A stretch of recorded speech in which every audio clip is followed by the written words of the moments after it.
What up, Crypto Warriors? This is Sergeant Crypto back at it again. It's Thursday, the 24th of September, 2020, and the market's still pretty much a sea of red. Wherever Bitcoin goes, the market follows. And we're seeing a sea of red pretty much over the past 7 days. A sea of red.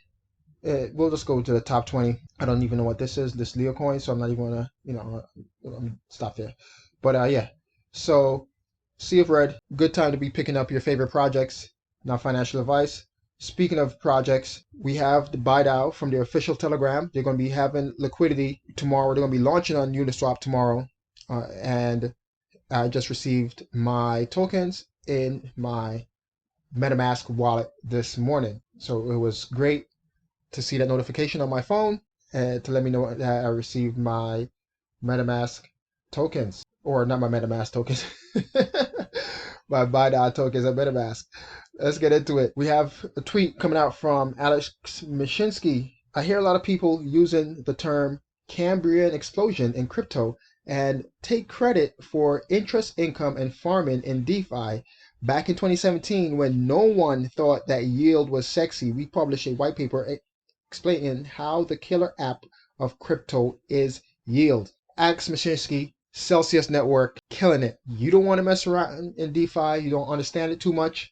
You just want to be able to park your cryptos and have it work for you. Celsius Network is the place to go. I have a lot of my cryptos on Celsius. I'm earning a steady amount of interest on a weekly basis. Every Monday, it drops into my account. I get that alert and it drops into my account. So yes, needless to say, I'm very happy with Celsius. There's a link in the description for Celsius Network where you deposit, I think it was $200. You make a $200 deposit, we both get $20 in Bitcoin. Can't go wrong with that. So you want to get free Bitcoin? Use that link below. Use that link below. I'm going to click on this article now talking about with Celsius, since 2017, they've been talking about having a rate of return. We're seeing what's happening right now in the banking system. You couldn't get a rate of return from your bank, a decent rate of return from your bank since, let's call it 2005. You weren't getting a decent rate of return since, 15 years ago? 3 years ago, he launched his Celsius Network and have been talking about having people's crypto work for them. Here it is. Celsius Network leads the Fintech Cambrian explosion. This is as of October 9th, 2017, 3 years ago, almost exactly. CEO Alex Mashinsky says the third wave of the internet's disruptive innovation will come from the blockchain transforming fintech. Comparing the blockchain to the Cambrian explosion might be a gross overstatement, yet there is no denying the important role that this particular phase of fintech innovation will play in the coming years. The financial industry will see more change in the next 10 years than in the last 100 years. And we're starting to see that happen right now with the explosion of DeFi, CeFi. Everybody's coming online, giving people what they want, which is to earn more on their money. We're starting to see that explosion right now. Banks are corrupt. Banks are losing money. They've been, especially since what's been happening in 2020, banks are losing. We're having new cryptocurrency banks, saving platforms, like the list goes on and on and on. All right, thus I might not be far off trying to draw an analogy between the current exciting state of fintech and the Cambrian explosion. The explosion, like the initial fintech boom that we are at the early stages of, produced a plethora of new multi-cell life. So just like the Cambrian explosion, so if you're wondering what the Cambrian explosion is, that's what it is right here. It was an explosion of life on the planet Earth. All of a sudden, just boom, multi-cell life just took over the Earth and was swimming around in the oceans, in the early oceans of the Earth. Now we're starting to see that same thing happen, especially in fintech, and it started back in 2017 with the ICOs and that boom and that explosion of new projects. A lot of them were fake and scam projects, but the ones that remained are building the infrastructure for the future. that sparked an explosion in complex life forms, new disruptive financial services. So he's giving these examples, following which most of the new species became extinct in a relatively short period. 58% startups in the financial sector failed in the first 4 years. However, the species that survived expulsion after the explosion were responsible for close to 90% of life on Earth and so redefined the world. In the same breath, it can be estimated that as the fintech industry enters the blockchain phase, only a handful of path-breaking fintech firms will actually scale to the point that will force the legacy system out of existence and redefine finance as we know it. And we are seeing that happen right now, folks. We're seeing it happen right now.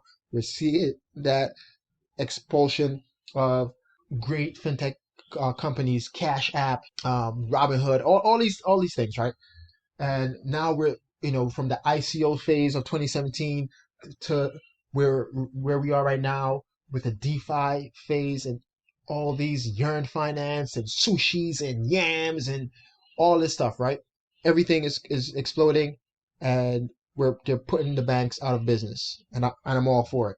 All right, next, the great unbanking, how DeFi is completing the job Bitcoin started. All right, so DeFi is cryptocurrency and technology behind it has always been about future possibilities. Bitcoin as an investment vehicle aside, it remains in essence money, a new currency for a new hyper-connected world.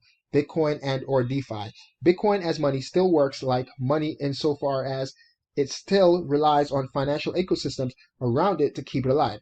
But that ecosystem is somewhat limited. It consists of those that secure the network on which transactions are transmitted, miners and node operators, wallets and exchanges where it can be exchanged for other digital and increasingly fiat assets. But a financial services architecture, as we know it, incorporates a whole lot more in terms of functionality, lending, borrowing, earning interest, paying interest, investing, etc. Bitcoin was never intended to cater to all those mechanisms, but DeFi is. DeFi in many ways is Bitcoin 2.0, and for that reason, DeFi, although based on Ethereum's composability and smart contract functionality, furthers the Bitcoin narrative into the future that Bitcoin first allowed us to believe in. With each new DeFi protocol, that future is closing in on us, a world without banks as we have come to know them. All right, vampires aren't even that bad. Talking about the way how, talking about we saw what happened with SushiSwap when they basically just copied the Uniswap protocol and took all the liquidity, took all that money from Uniswap and brought it over to SushiSwap. But we saw what happened a few weeks after. The liquidity came right back to Uniswap when Uniswap airdropped all those free tokens to the users of their protocol. All right, when running through the central role Goldman Sachs played in virtually every financial collapse of the last century, the great vampire squid wrapped around the face of humanity, relentlessly jamming its blood funnel into anything that smells like money.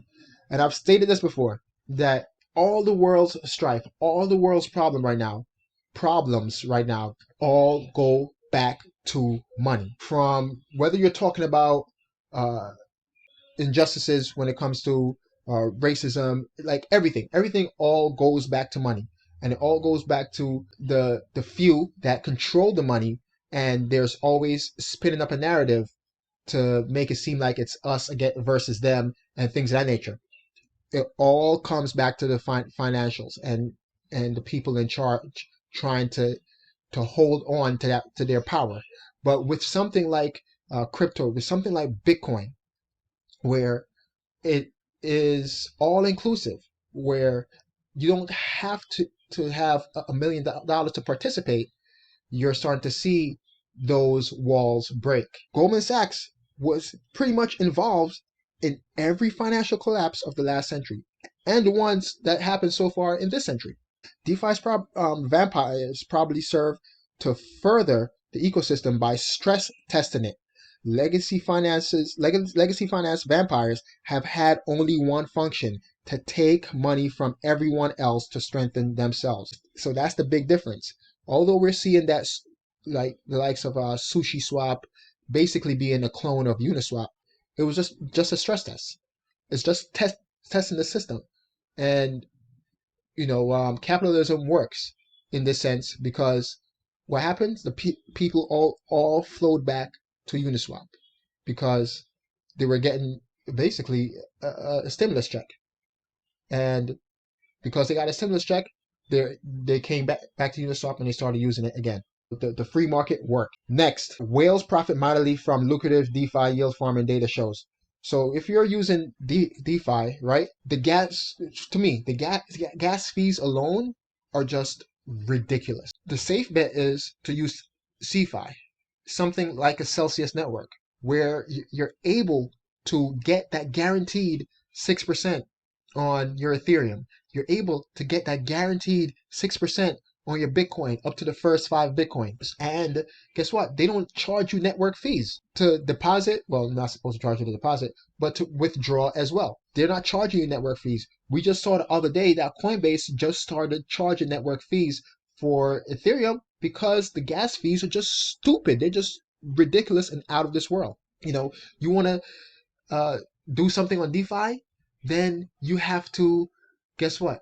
Pay that ridiculous gas fee. So if you're just playing around with, I don't know, a few $100s, right? You're just playing around with $1,000 or less. To me, it really isn't worth it to get into DeFi. And we're going to see that in this story right here. Yield farming is harder than it looks. Now, although yield farming and this whole DeFi space, right, it is supposed to be open and all inclusive, right, and bring everybody in, Ethereum doesn't allow for that, not right now.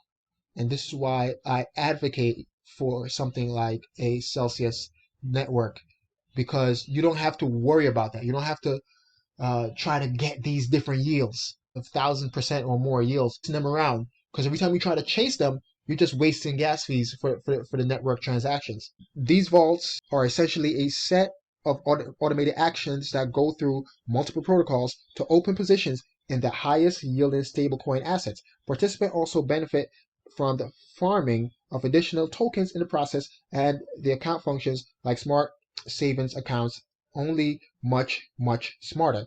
Y vaults on your finance, high annual percentage yields to users with some, high annual percentage yields to users with some even reaching 4-digit percentage. I don't know why that was so hard for me to read. However, these APYs can be somewhat misleading given that they only show the expected return for a variable rate at a given time. Most yield farming ventures last only a few weeks or even days, whilst the displayed APYs reflect the interest earned for an entire year. So they're trying to trick you. They're enticing you with a say a 300% return APY, but it only lasts for like a few weeks. So you put your measly $1,000 in there, you're not going to get 300% return on that in a year because it only lasts a couple of weeks, and you're paying all these gas fees to basically, it's not, I don't want to say a scam, but it only lasts for so long. It only lasts for so long. So it's very misleading, very misleading. And I got caught up in that as well. I definitely got caught up in that. And as a matter of fact, I want to give a shout out to Digital Asset News because he was the one that originally brought this story to light. All right. How much are whales earning? To look deeper into the issues of misleading yields, all right, Flipside Crypto builds a calculator that measures the interest being earned on Yearn Finance Y vaults. So you have basically this whale, we'll call it a blue whale. This blue whale with $97 million of Yearn CRV tokens basically earned $800,000 in 3 weeks. So it took $97 million to earn $800,000. Crazy. I don't know about you, but I don't have $97 million laying around to play around on DeFi. We'll call this a humpback whale. Humpback whale invested 41 million dollars and earned $500,000 in the same amount of time. And then this is like an orca, all right, with $10 million and earned over $170,000 in the same period of time. So you're not going to get that crazy yield of 300, sometimes 4,000%. On Sushi Swap when it first came out, up to like 10,000%, depending on what farm you locked your coins up in. But they only lasted for so long. A good video to go watch is from Satoshi Stacker, where he talked about all the money he lost in DeFi. This guy dropped like $50,000 in different DeFi projects, trying to get as much yield as possible. But in the end, he lost a lot of money, all from like transaction fees, and then just the wind got sucked out of the sail of all the yielding, all the APY. All right.